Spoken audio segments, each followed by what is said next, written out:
Hey, welcome to the Backwoods Gourmet. Today I got a beautiful Dutch oven Brunswick stew dish coming for you, and this one's straight out of the Lodge cast iron cookbook, so stay tuned.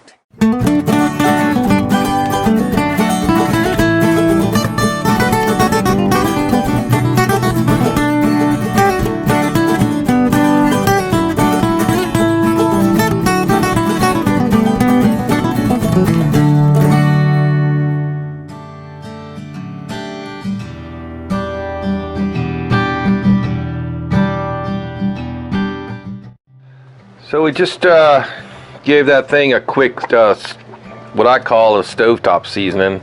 I put a little bit of flaxseed oil in there, and I'll put it on this big burner. It's probably going to stick like crazy initially. Just okay till some of that bacon gets going. And I got the fire off. I'm just using the heat that was left in the pot. That's so that was 2 strips of thick cut bacon, because we're making a half recipe.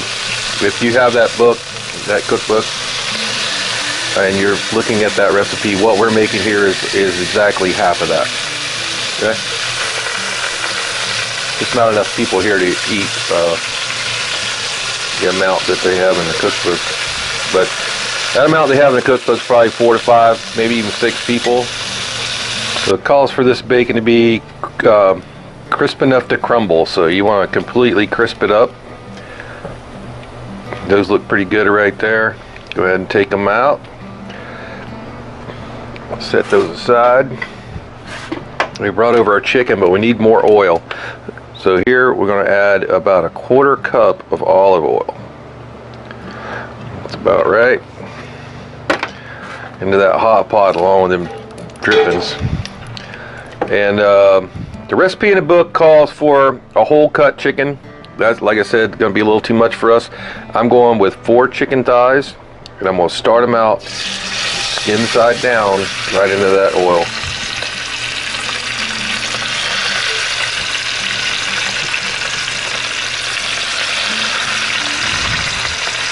What we're looking for is to brown these really nice and golden brown. We're on about a medium to high heat, okay? And I may have to tweak that here and there to keep it at a medium-high heat. We're not really looking to cook them all the way right now, so we want it to be hot enough to brown them without taking a bunch of time and starting letting the moisture from the inside come out, and that'll prevent them from browning, actually. So you want them on a fairly good heat at this point. For those of you who only have the regular flat bottom Dutch oven, we call him Lieutenant Dan, he ain't got no legs, with the regular dome lid, or you got that enameled type Dutch oven with the regular lid, you could do this with that perfectly. So that's one of the reasons I wanted to bring this dish over to you guys, because I know a lot of you don't have these big camp ovens like we have. See that skin crisp up around the edges to get a little brown, and if you try to turn these too early, the skin will actually stick.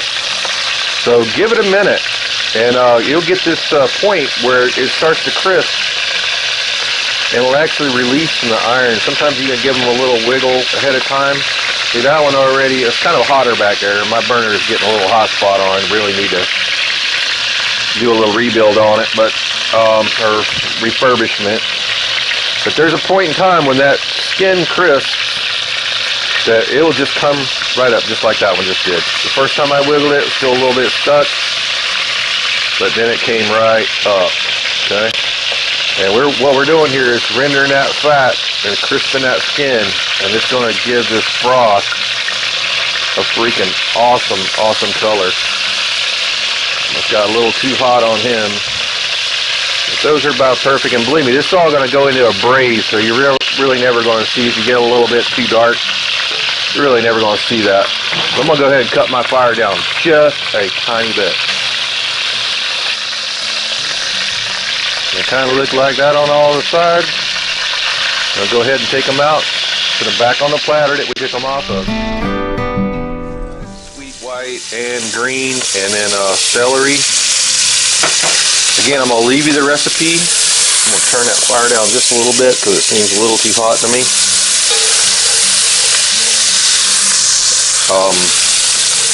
We're going to give these a stir around in here.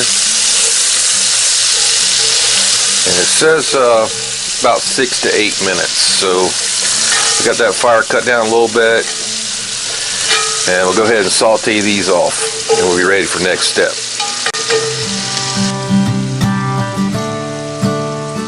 Now, since I don't have the ham hock, I'm going to go ahead and lay my ham in here. And I want to pick the fattier pieces also. So what I want to do really is get a little bit of color on that ham, and it's just going to bring out the smoke and the sweetness of it. I'm trying to leave the juice behind there. So I had this vacuum packed. I bought a big ham, I sliced it, vacuum packed it all into individual serving sizes, and this is the one I saved to season beans or season something like this Brunswick stew. So I want to get a little brownness on those, give them a chance to get a little caramelization. So it's starting to get a little brownness, and man, you know, I put that in there and that smokiness from the ham just came right out, and that's the main reason I wanted to put it in there first, because a smoked ham hock would have probably been better. It would have been a little more problem to get it off the bone later, but so this guy gets a shortcut, but it would have been smokier, so I wanted to kind of get some of that smokiness released first. So now it comes back in the chicken, and what we're doing here is building a braising base, and we're building flavor for every one of these ingredients we put in here, and the way we're treating them by browning the chicken and browning the ham and giving a little brownness to those onions. All those steps that we're doing are bringing the sugars out of all the veg and the meats and the smokiness of the ham. It's all coming out, and it's all going to be part of the final dish.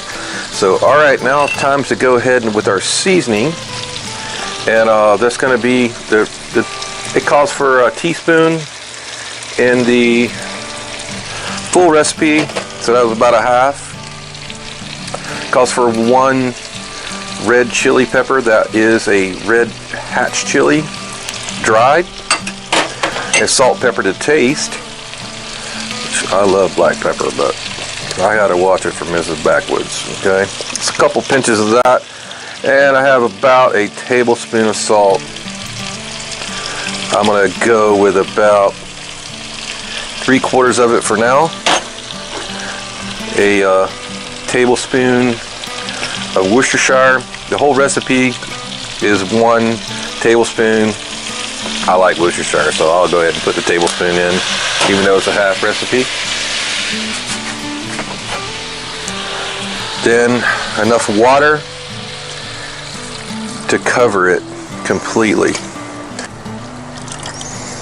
Well, 2 quarts didn't quite do it, but it's going to be fine. I'll get them nestled down in there. So I'm going to bring this back up to boil, get a lid on it. And we're going to cook this for about 1.5 hours. Putting a lid on it will help it come up to boil faster. And the Lodge 12-inch cast iron lid with those basting tips, had a couple people ask me about what these little spikes were, and those are to catch the steam and condensation and make it spread evenly out over whatever you're cooking, and it really works well. That's why I like the cast iron lid over the glass lids they make.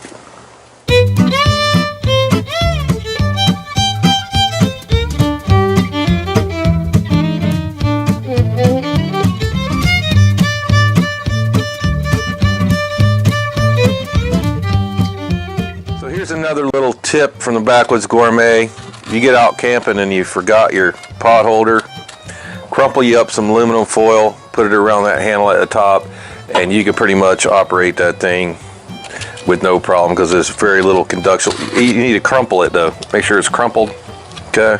Not a super tight fit. And you can actually use that crumpled foil to grab that hot lid without any problem. After we got that up to a simmer there for a little while, now I'm going to go ahead and add in a 14.5 ounce can. Those are just peeled and roughly chopped Roma tomatoes. I want to kind of give that chicken a little head start before I put them in there. Recipe says you can go ahead and put them in there at the beginning, but I don't want them to completely break down the sauce. I want to still be some little chunks in there. So that's why I waited about 15-20 minutes after into the simmer to put them in. It's been about an hour and 10 minutes just on a good simmer there. And I just went and checked on the chicken, and it's nice and tender. You can see it's falling apart. That's the one thing great about Dutch ovens.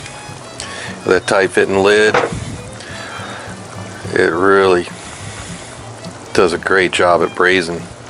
So we're going to take these out now. Okay. And we're going to debone them.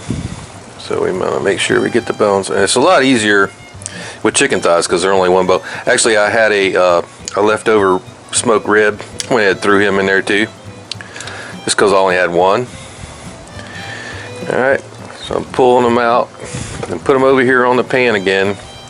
Then I'm going to kind of squish them down where they kind of separate out because I want them to cool, so I can pick all the bone, cartilage, everything out of there.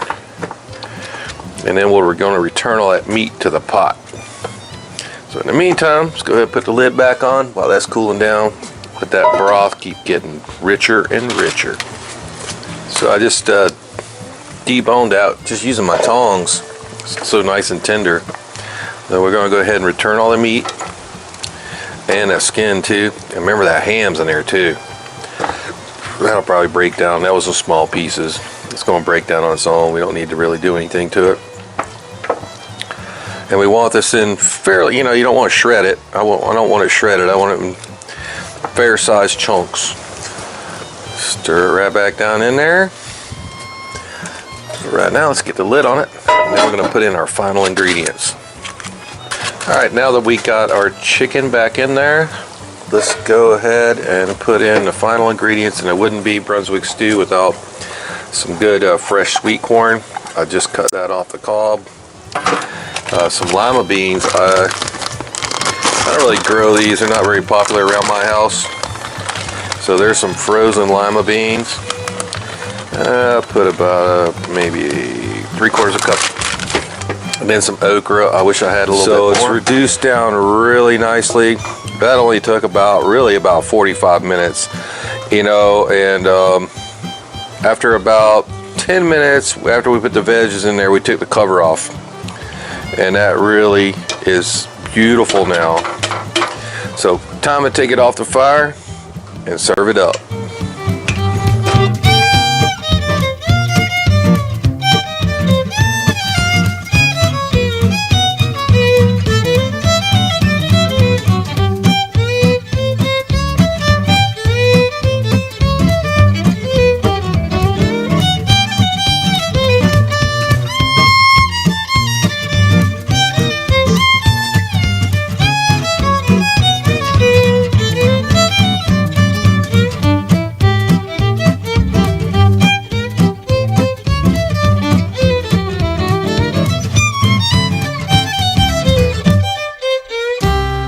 Go ahead and serve this up Backwoods Gourmet style. Yeah, we made this per the recipe, and I like mine a little thicker, not so soupy. But if you like yours a little soupier, then go ahead and add a little bit more water. The other thing that we varied away from the recipe, they told us to take this bacon and crumble it up in with the veg. Well, I didn't want to really do that because I want it to still be crispy. That piece was not quite, but been sitting over here for a while. That was a little better. But I want to have that bacon like on the top be a prominent thing. Got a little fresh green scallion. Those were the tops from the one we used in the very first step.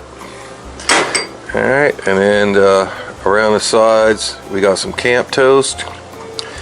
If you'd like to see how to make camp toast, it's just it's basically a buttered fried bread right around the sides, just like that.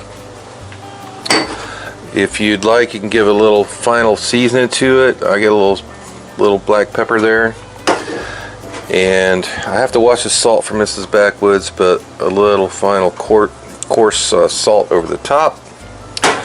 And there you go. There is a Southern style Brunswick stew right from the Lodge cookbook.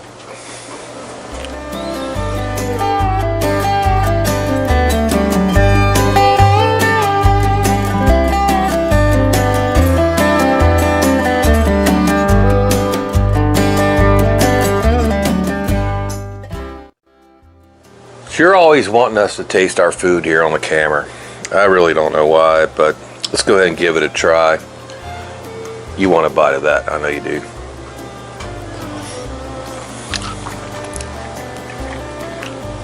Wow.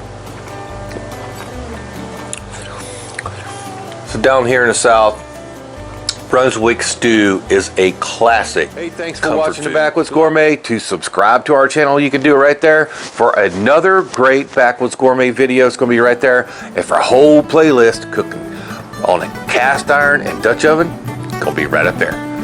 We'll see you next time.